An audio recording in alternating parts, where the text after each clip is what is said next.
Hello and welcome to another video from the only source of information that you need to not only survive the current apocalypse but actually enjoy it. And today's video is going to be about taxes, and in particular about what Jesus taught about paying our taxes. Now, most of the people watching this are familiar with the account. Jesus is talking to a group of people, and within that group are people that really hated the Roman Empire. And then within that group there are people that really hated Jesus. And these people who hated Jesus were attempting to catch Jesus with treachery in order to have evidence against him for treason. So the question they ask, is it right to pay the tax to Caesar? Now, a lot of the people in that room hated the taxes, they hated Rome, and they didn't pay their taxes. And so by asking Jesus this question, they thought that they were trapping him. He had no way out. Either he was going to tell these people that they had to pay their taxes, which would really make a lot of people in the room uncomfortable, or he was going to tell them that they did not have to pay their taxes, and then that the religious people, the patriots, would have had evidence to use against him. So what was Jesus going to do? Well, Jesus was really smart. He says, show me the coin. And here's where you get a little bit of a treat.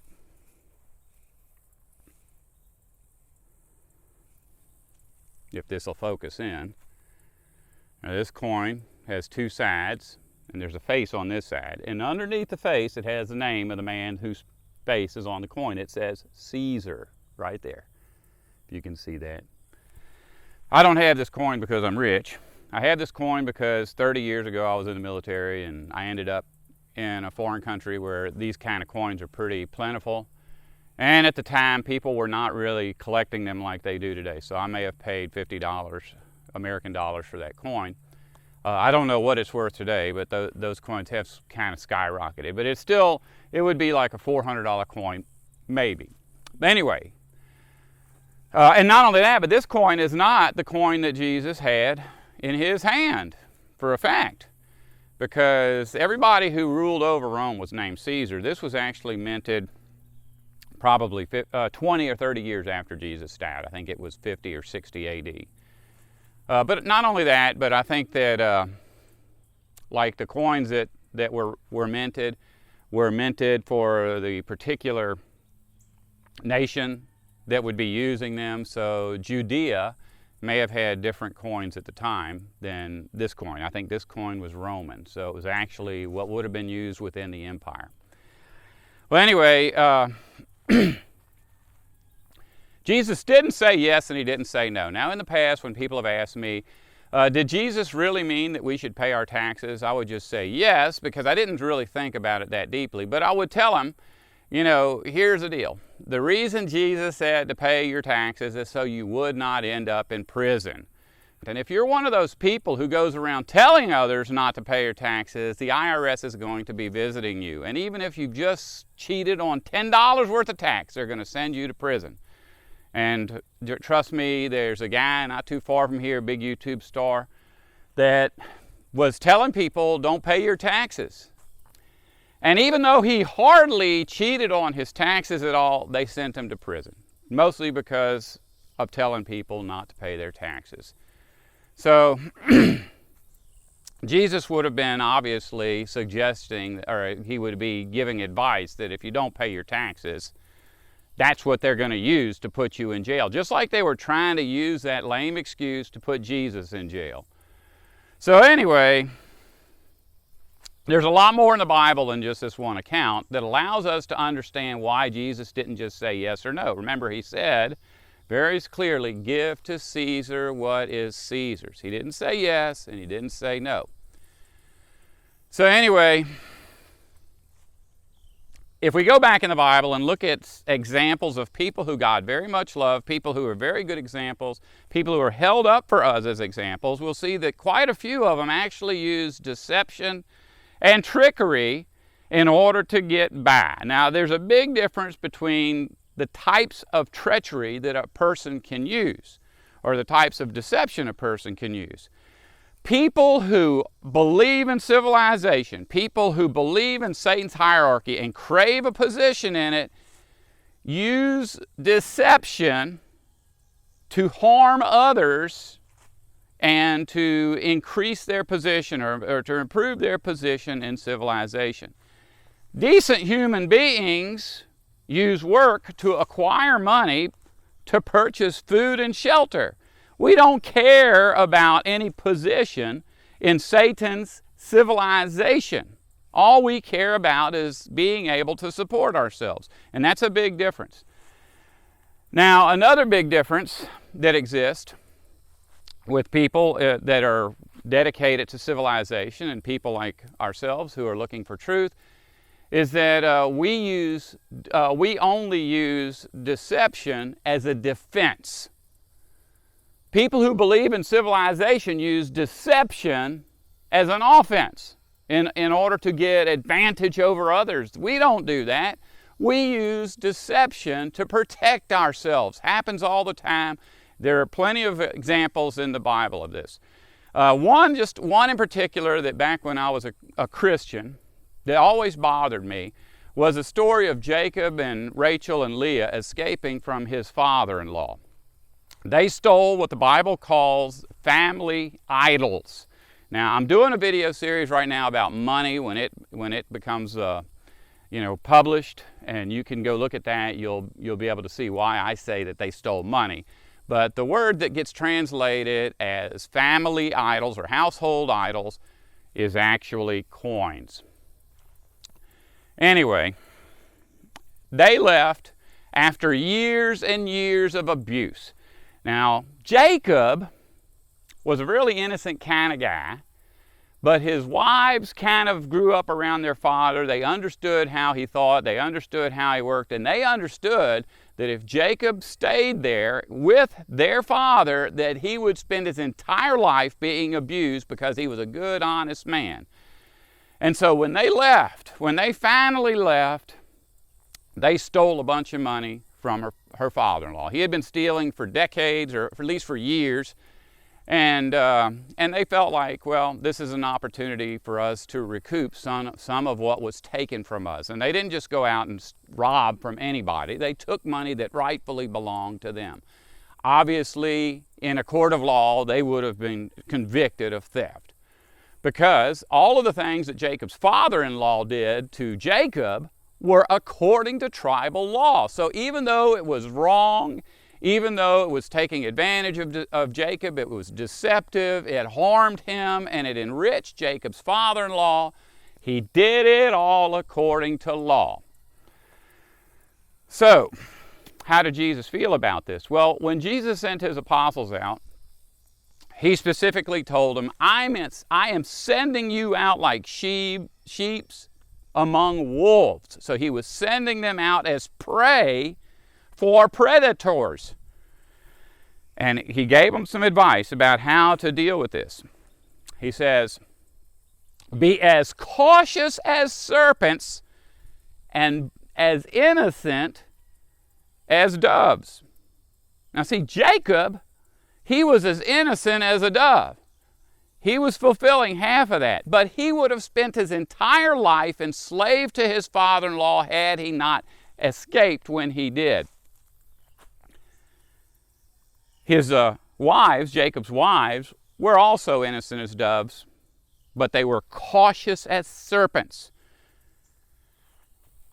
Now, how does this apply to paying taxes? The people who are constantly convicting others of paying taxes or not paying taxes are every bit as crooked as everybody else. But they're not paying their taxes, and they're finding legal loopholes to not pay their taxes so that they can improve their position in the hierarchy. Now, I'm not telling you not to pay your taxes. I'm not telling you to pay your taxes. I'm taking the same kind of stand that Jesus took 2,000 years ago. If your mother gives you a $100 bill for a birthday present, Do not claim that on your taxes. By law, you have to claim that on your taxes. That's the law. But I can promise you this. If you put on there that you made $100 off the books and you want to pay your taxes on it, that's going to throw up a red flag, because the only people that do that kind of stuff are innocent suckers. And the government will hunt you down. They will audit your tax records, and they will find something, and you will be fined or you will go to prison. And as far as any other decisions you have to make about what taxes you're going to pay, that's on you. But you need to know, and I think everybody does know, that if you have a regular job and they give you a check, and at the end of the year they send you a document saying you got that much money, they sent a document saying the same thing to the IRS. If you have a job like that, they pay you $100,000, you had best claim $100,000 and not try to hide that, because you can't hide it. If all of your works is done off of the books and you make $100,000, you don't have to claim that because they have no record of it. But if you spent $50,000 on your lifestyle, you had best claim at least $50,000. Especially if you're a good person. I mean, if you're a captain of industry or a politician, pretty much you can get away with anything until you accidentally anger one of your rivals, and then you're in trouble if he outranks you in Satan's civilization. But people know that all of this is fake. People think, I mean, the patriots, the people who are dedicated to Satan's civilization, believe that tax dollars are how we get our roads paved, it's how the hungry are fed, it's how the government is able to maintain itself, it's how we're able to arm our military. That's a lie. I did the math one time, and the amount of money that this country spends on just the simplest thing are way beyond what the taxpayers are paying. I can promise you that every day the U.S. government prints more money out of thin air than is collected in taxes. And in fact, a huge amount of the money that's collected as taxes actually goes towards paying the people that are collecting the taxes. It's just nonsense. This system we live under, the economy, is not designed to benefit anybody. It's a score-keeping system. That's all it is. It's artificial points that we call dollar bills, used to keep score with who outranks who in Satan's hierarchy. Now, obviously, you can exist outside of Satan's hierarchy, go around cutting people's grass, charging them money for it, and you can have the same exact position as someone else. You know, someone who's actually a doctor or a lawyer. But the thing is, if the doctors and lawyers figure out that you're doing that, they're going to put the IRS on you, or the police, or they're going to take and strip you of your resources if you have to visit them for some reason. Because people that are fully vested in the system become enraged when people outside of the system still seem to have some way of feeding themselves and having shelter. Because, see, that's really all they have. So it enrages them when anybody is outside of the system has what they have. And a lot of that is because they know that what they're doing is evil. And if you ask them why they're doing all that evil, they'll say, because everyone's doing it. So when they see someone who's not doing it, that makes them mad. The very first dollar bills ever printed were printed out of thin air. Every dollar bill after that was printed out of thin air. This right here is a document. All this document says, or said back in the day, was that the person holding this could purchase this much stuff. That's all that does. When somebody gives you this, they may fill out another document saying that they gave you that. You know, or that if you somebody gives this to you, you may have to fill out a document saying that they gave you that. These documents are not what's going to hurt you. What's going to hurt you is all them other documents. So when Jesus said to be as cautious as serpents and innocent as doves, he was not telling you to use deception to get ahead in Satan's hierarchy. He was simply giving you permission to use deception to defend yourself from Satan's hierarchy. Should you pay taxes? Well, the money they pay you is issued by the government. It's got the government stamped all over it. If the government has documents proving that you have their money, then you better give it back. If you don't want to survive, don't listen to me.